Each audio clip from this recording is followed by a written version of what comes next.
Is backlight all you need in order to have a good time? Hi, I'm Steven. I'm a DP. I've shot on hundreds of commercials, lit thousands of setups, and I break down lighting in cinematography and photography so you don't have to. So what are we talking about here? I am offering a mentorship if you feel you need it. More at the end. So it's a little commercial here. I think it's about a skin product, and the backlight is absolutely gorgeous. It makes the image look badass. And as you can see, it's only, what is it? It's only a light back here in the kicker position.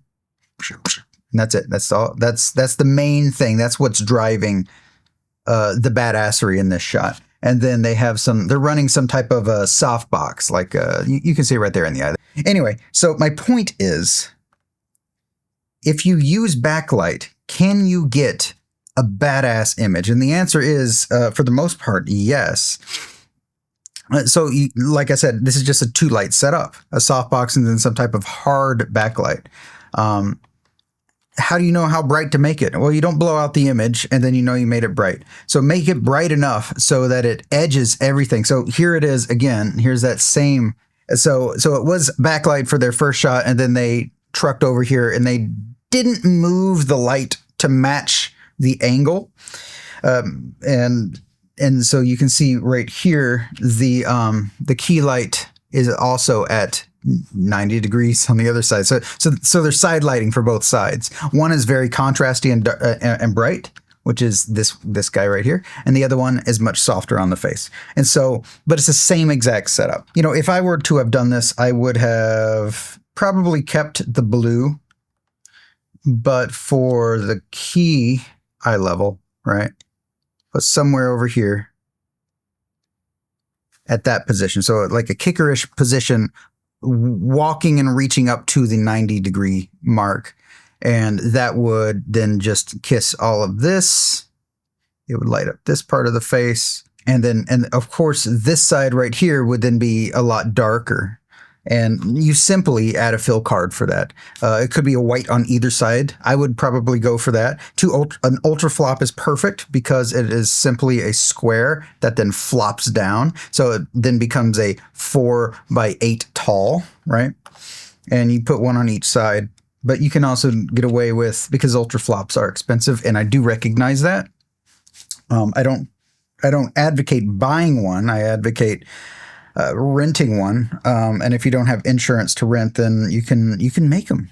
I mean, you just, like a 4x4 styrofoam works great, and works just as good. Okay, here's a close-up, quick rant, or quick side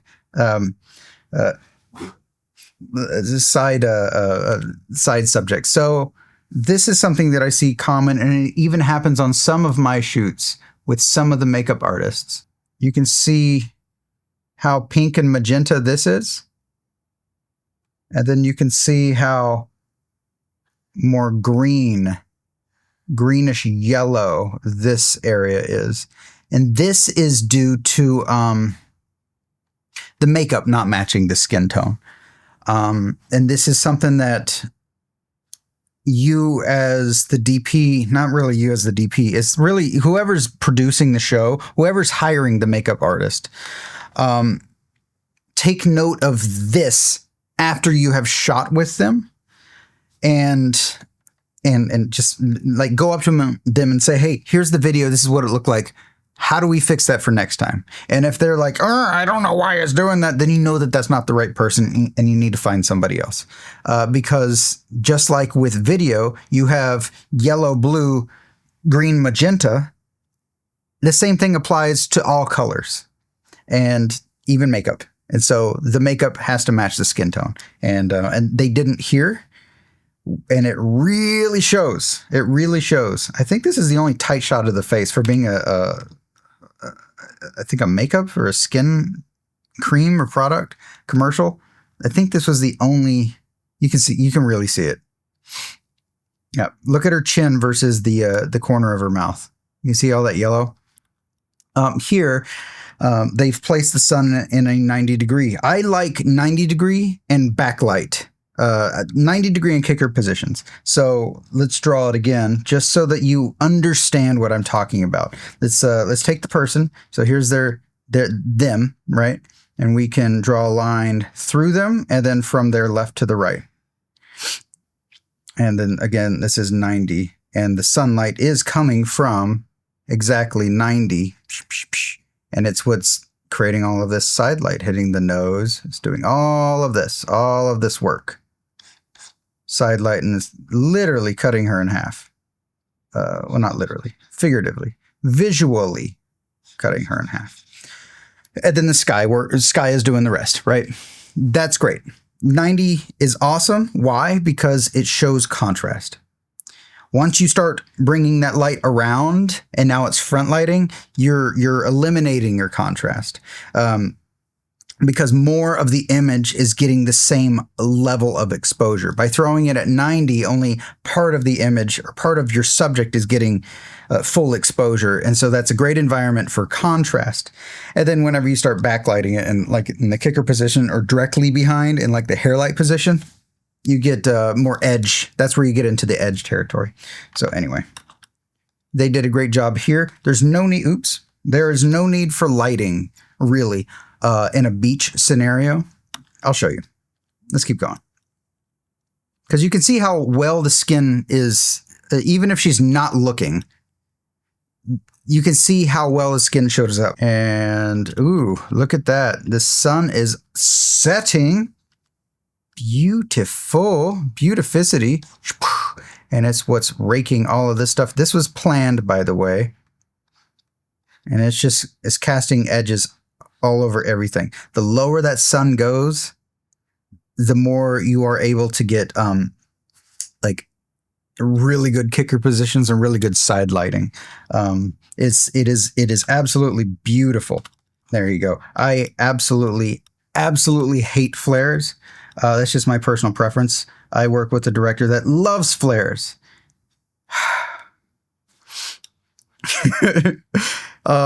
So, I mean, the flares are obviously going to happen if it's right in your shot. It's going to create all of these rings, just bounce around inside the elements. And then it's also going to create this haze, which is what's lifting up. It's what's lifting up all of these shadows. That's why there's no contrast.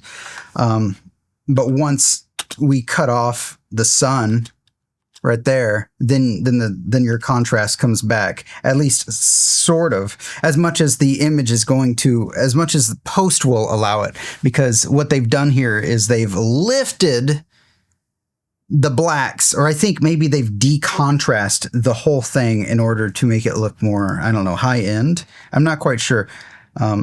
But you can see here, we'll get to that in a second. So you can see here that the backlight, the sun, it's backlighting her. I probably wouldn't have placed it in that position because you don't get a lot of contrast. What I mean is, do you see any edge on her? No, her hair is glowing a little bit. If you had placed that sun, like say back here, then you would see much more edge. You would see the shoulder getting hit. You would see the arm getting hit, the knuckles, and maybe even some of this little camera thing would get hit. So by placing the sun directly behind her, where she herself is blocking the sun, you're not going to get a lot of edge. I wouldn't have done that.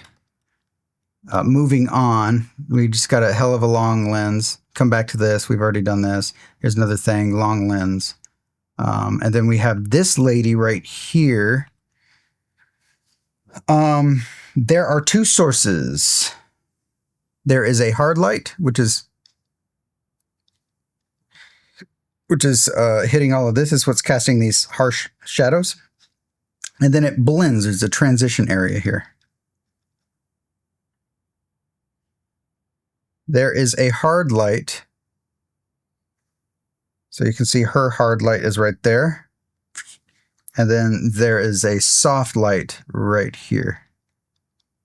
Because it's poking out further than her, that means that the soft light is, so let's draw a line between her and, we're going to cut it in half. Okay, so here's your 90.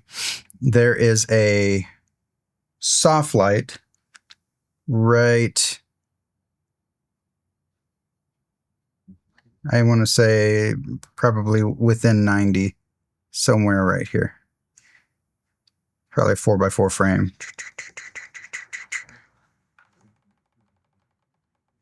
And that's what's doing this stuff. And that's what's casting this stuff. Oh, maybe it's not quite 90. It doesn't matter. My point is that what they've done is place the hard light more so right on the inside. So more inside. So you got a hard light. Probably I would say like a panel light. I would use an Astra, but hell, you know what? You can use anything hard, really. And so that is playing right here. That's what's hitting all of this stuff. It's what's hitting part of her. Oh, look, it's even casting a shadow right there. I think they have it up high. So they have that light up here somewhere. That's the hard light. Anyway, and I think what they did is quite fine. I think it looks great. It looks great on the face. And then here we go again with the backlight. They have done an excellent job with the backlight. By the way, they aren't throwing these lights outside. All of these lights are inside. This is a very easy to do thing with minimal gear. I'm talking about this can be done very easily on a budget. All you need is just some type of a hard light. Even a 300D could get this, especially this right here. You don't even see any windows. There's no windows. There's no windows to match to. The previous one did have windows. You could still get that done with the 300D. They have a kicker light that's been dialed down. So it's not full blast. They've dialed it down and it's doing wonders. Look at this. She's got pretty dark hair, but this is still lighting up this section of the hair. That's beautiful. Look at this shot. It's gorgeous. Absolutely gorgeous. Beautiful work. They're using the window on the right side to push onto her face, push onto the rest of her, and then the kicker over here just for some edge. So that's badass. Now I was talking about contrast. All right. So let's look at this shot right here. Well, actually, let's look at the scopes. So right here you can see where the highlights are. Oh, the stuff in the middle, all of that stuff is. So this is the text. So all of that stuff, all of these little zips, that's just the text. Ignore that. The peak is 95, 93. And then the trough is like 20.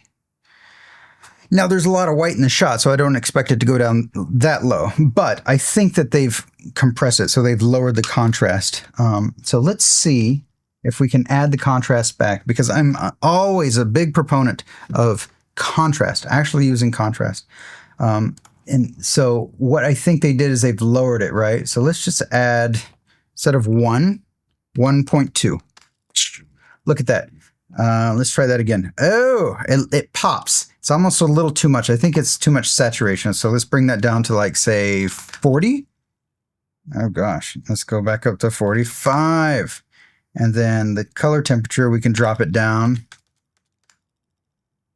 Maybe not quite that much. Negative 500 on the color temp. All right, so now we're back to, I think, a manageable level of beauty. And look how much more that pops, right? Let's look at the scopes. So now we are at 95, but look at the shadows. We've dropped it down to like 15, 18. Let's check out some other shots. So that's it. Yeah. Okay, cool. I would consider this to be better exposure. Let's look at this shot.